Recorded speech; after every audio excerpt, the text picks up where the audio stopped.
이번 시간에는 적천수에 나와 있는 사주 중에서 신강 신약을 구하는 부분에 있어서 다소 애매한 사주를 가지고 한번 풀어보도록 하겠습니다. 지금 여러분들이 보고 계시는 이 사주라고 할 수 있는데, 이 사주에서는 처음에는 시간, 경금을 용신으로 써야 된다라고 언급이 되어 있지만은, 그 다음에 유씨라는 사람이 시지 오화를 용신으로 써야 된다라고 언급한 사주입니다. 간단하게 이 내용을 한번 살펴보면은, 이 사람은 30년이 넘도록 크게 발복을 이루지 못하고 그냥 작은 벼슬에 지나지 않는 사람이라고 되어 있는데, 뭐 약간의 돈도 모았다고는 하지만은 그렇게 큰 돈을 모은 것 같지는 않습니다. 원문에는 그렇게 나와 있습니다. 그런데 우리가 일반적으로 사주를 봤을 때 이 사주가 과연 신강 사주일까 아니면 신약한 사주일까라고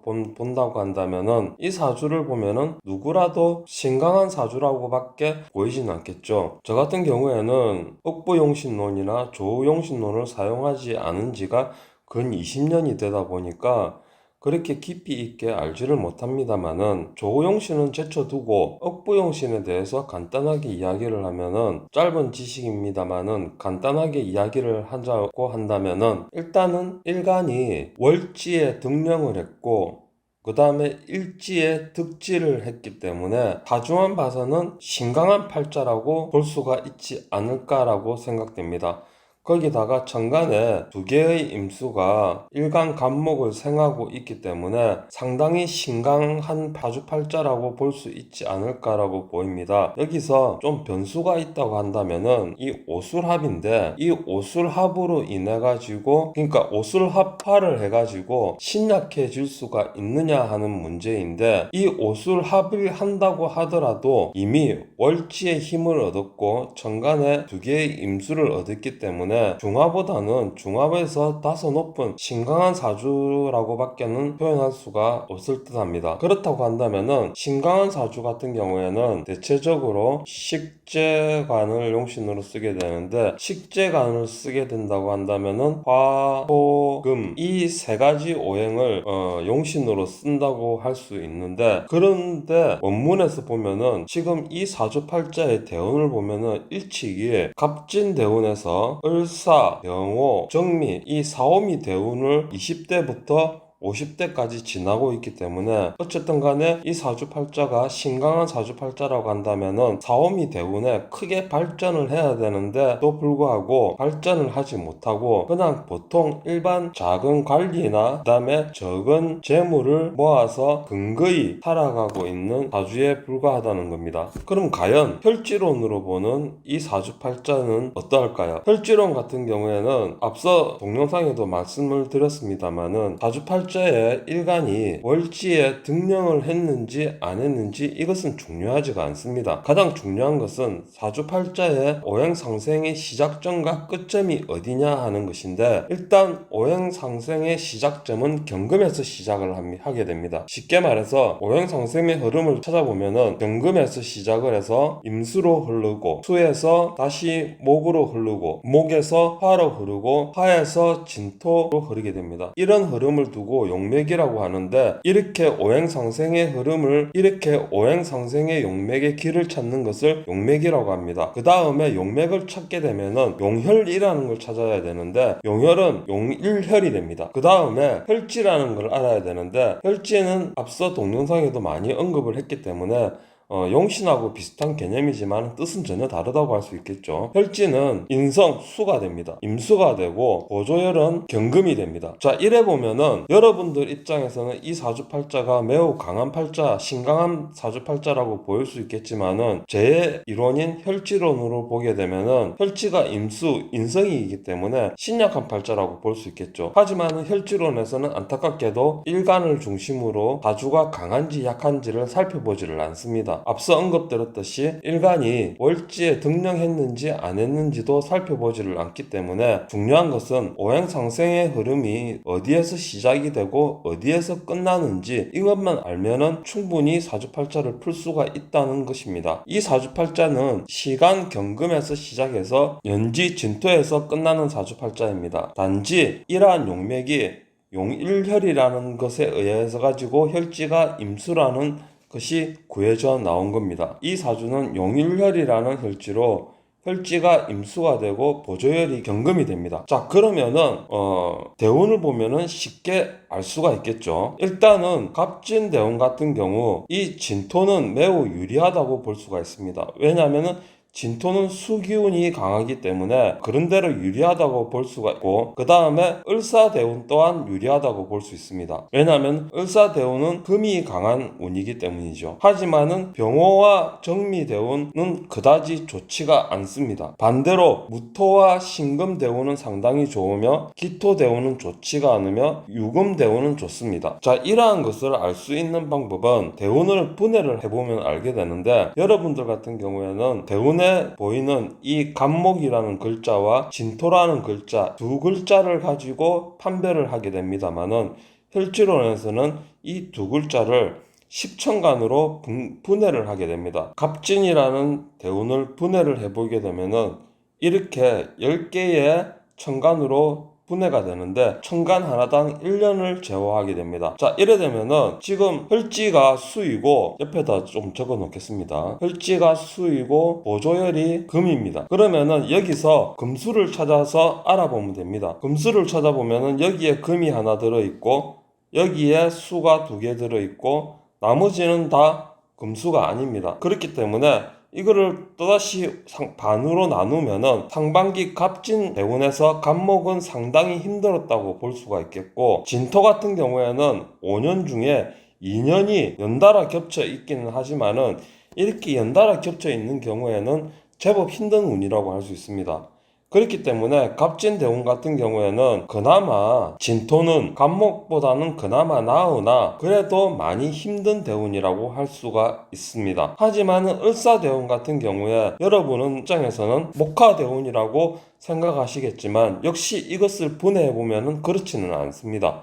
자, 그러면은 을사대운을 한번 분해를 한번 해보겠습니다. 을사대운을 이렇게 분해를 해보면은 이렇게 10개의 천간으로 구분이 되는데, 이것을 다시 반으로 나누어서 하나, 둘, 셋, 넷, 다섯, 5년으로 나눈다고 한다면은 여기서 혈지가 수이고 보조혈이 금이기 때문에 수금을 찾아서 동그라미를 쳐주면은 여기서 하나, 둘, 셋, 을목대운 같은 경우에는 목 기운이 강한 게 아니라 오히려 금 기운이 상당히 강한 시기라고 볼 수가 있겠고, 사화 같은 경우에는 오히려 금이 하나밖에 들지 않고 화 기운이 강한 운이라고 볼 수가 있는 겁니다. 그렇기 때문에 실제적으로 따지면은 을사대운 같은 경우에 을목 쪽에서 운은 좋았다고는 할 수 있겠고 사화의 운은 별로라고 할 수 있습니다. 그러나 이 시기가 23세라는 점을 감안한다면은 이 시기에 만약에 공부를 했다고 한다면은 십성이 희용신을 가리지는 않습니다. 쉽게 말해서 을사대운 같은 경우에 관운과 인성을 본다고 한다면은 이것도 관운이고 이것도 관운이고 그 다음에 관운이고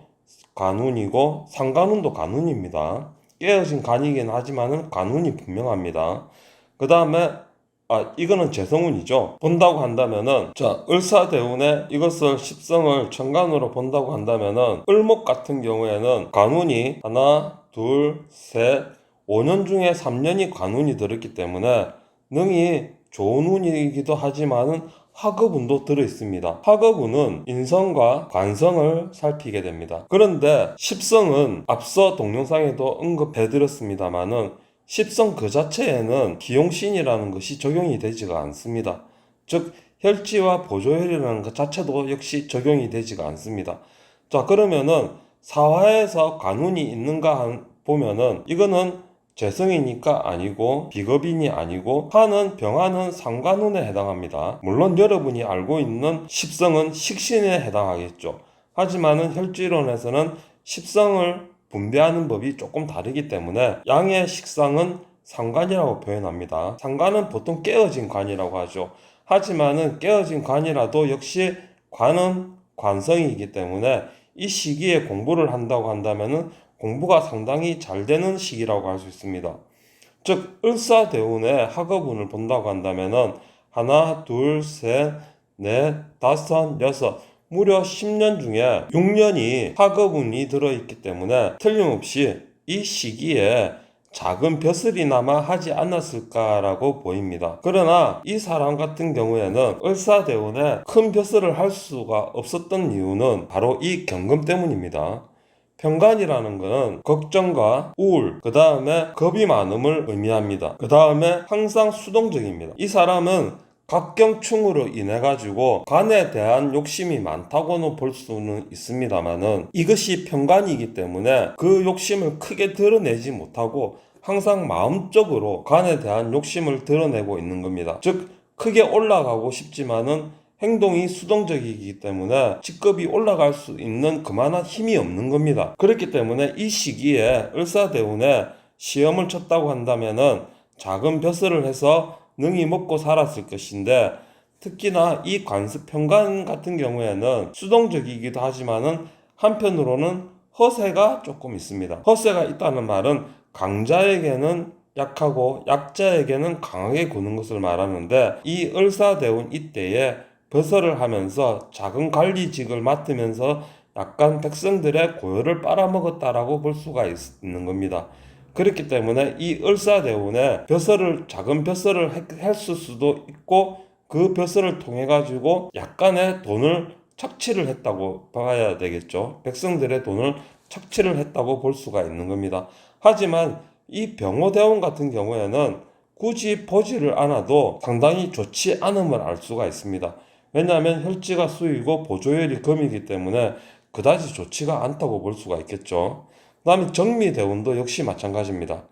하지만 이 무토는 왜 토기운이 좋으냐 하면은, 이 무토 같은 경우에는 여러분들이 알고 있기에는 그냥 토라고는 생각하지만은 실제적으로는 이 무토는 수기가 가장 강한 오행이라고 할 수 있습니다. 이 무토를 분해를 해보면은 이렇게 분해가 되는데, 금수가 3개나 들어가 있죠. 금수가 3개나 들어가 있기 때문에 이 무토 같은 경우에는 상당히 좋은 오행이라고 할 수가 있는 겁니다.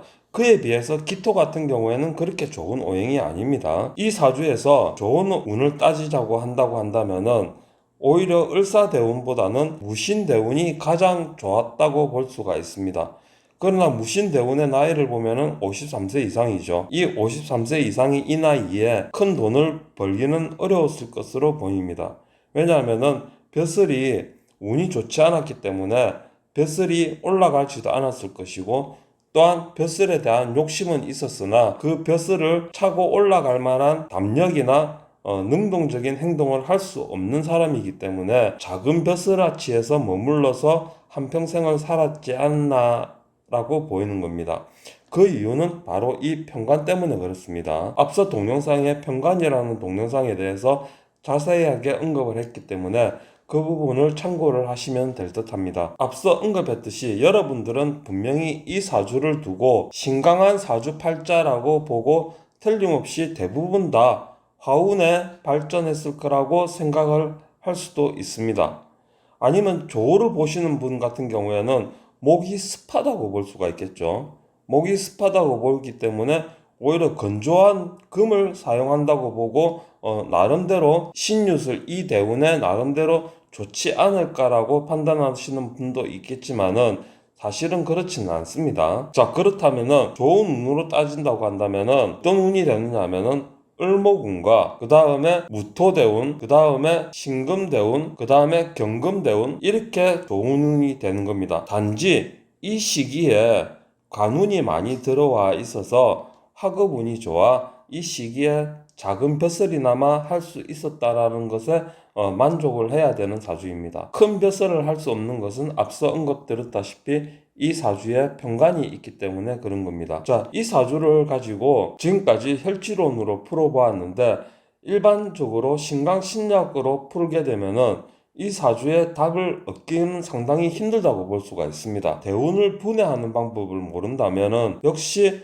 좋은 운인지 나쁜 운인지 구분하는 것도 상당히 힘들겠죠. 대운을 구분함으로 인해 가지고 10년 중에 몇 년이 좋은 운인지 구분할 수 있을 뿐만 아니라 이것을 상반기와 하반기로 나누어 가지고 상반기가 좋은 건지 아니면 하반기가 좋은 건지 이것을 판별할 수도 있는 겁니다. 이것이 혈지론이라고 하는 이론의 중심적인 핵이라고 할 수 있습니다. 그리고 여러분들 같은 경우에는 이런 사주를 가지고 형충파해를 이용해 가지고 사주를 풀어내기도 합니다만은 형충파의 이론을 텍스트에 의해서 정확하게 어떠어떠하다라는 정의를 내리고 있습니다만은 혈지론에서는 이러한 형충파의 합 이론이 그다지 중요하지가 않습니다. 아니, 사용하지를 않습니다. 왜냐하면은 텍스트에서 이러한 이론이다라고 어떠한 정의를 내리고 있다고 하더라도 사용하지를 않기 때문에 그 형충파의 합은 크게 의미가 없다고 보시면 됩니다. 그 이유는 아까 말씀드렸다시피 여러분들은 일간대 월지를 먼저 살펴보지만은 혈지, 즉 혈지론, 원류라고 하죠. 혈지론의 그 경우에는 일간이 월지에 당령을 했는지 안 했는지 이것조차 중요하게 생각하지를 않기 때문에 형충파해가 있을 수가 없는 겁니다. 왜냐하면 혈지론 같은 경우에는 대부분의 글자가 천간으로 이루어져 있습니다. 천간으로 이루어져 있을 뿐만 아니라 운도 천간으로 판별하게 됩니다. 즉 지지라는 자로 운을 판별하지는 않습니다. 그렇기 때문에 여러분들이 알고 있는 형충파의 합이나 십이운성 또는 신살 같은 것이 존재를 하지를 않는 겁니다. 이기에는 이론이 맞고 안 맞고 이것과는 전혀 상관이 없습니다. 지지를 사용하지를 않고 오로지 천간만을 사용하기 때문에 천간만을 사용해서 운을 풀고 천간만을 사용해서 대인관계를 파악하고 천간만을 사용해서 그 사람의 심리를 파악하기 때문에 여러분들이 알고 있는 그 지지 이론에 대해서는 맞고 안 맞고 이것이 중요한 게 아니고 혈지론의 즉 원류의 이론에서는 사용을 하지를 않기 때문에 그다지 필요성을 느끼지 못하는 이론이라고 할 수 있는 겁니다. 자, 지금까지 간단하게 이 사주팔자를 가지고 혈지론으로 풀어봤는데 혈지론이 아닌 여러분들이 알고 있는 조후론이라든가 또는 격국론이라든가 또는 억부론 같은 경우에는 이런 사주팔자를 풀기에는 매우 애매하지 않을까라고 보입니다. 특히 격국론인 같은 경우에는 이렇게 단순하게 월지만 보여주는 경우에는 걸록격이라고 할 수가 있죠. 즉 비경격이라고 할 수가 있죠. 잡병징전에서는 비경격은 격으로 쓰지 않는다라고 언급이 되어 있기 때문에 이 부분에서도 많은 헷갈림을 줄 수가 있지 않나라고 생각이 됩니다.